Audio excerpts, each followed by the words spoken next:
In origine era l'amore, la fede, uno sguardo lungo.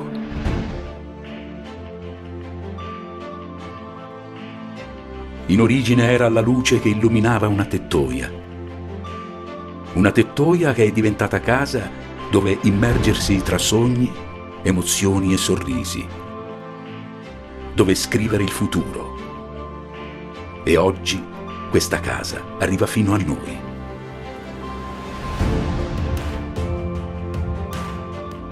E allora chiudiamo gli occhi e guardiamo.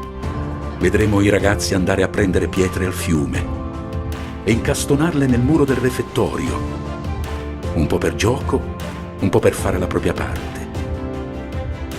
Li vedremo riempire i corridoi di gioia, mentre mamma Margherita tenta di cucinare, sistemare e prendersi cura di tutti loro.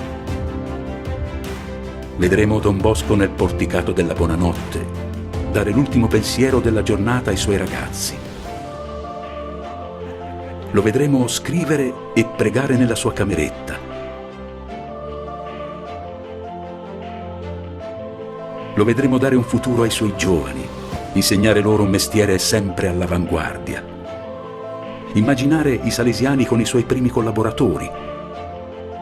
Lo vedremo amato in vita e pianto alla morte. Vedremo la fede, la devozione, la toccheremo con mano nell'iconografia, negli oggetti, nelle donazioni.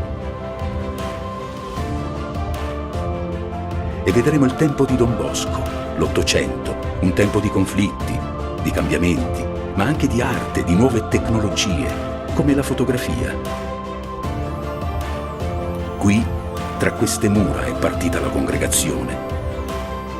La grande famiglia salesiana arrivata in tutto il mondo. Questa casa è un cammino tra fede e arte, vita e storia, amore e luce.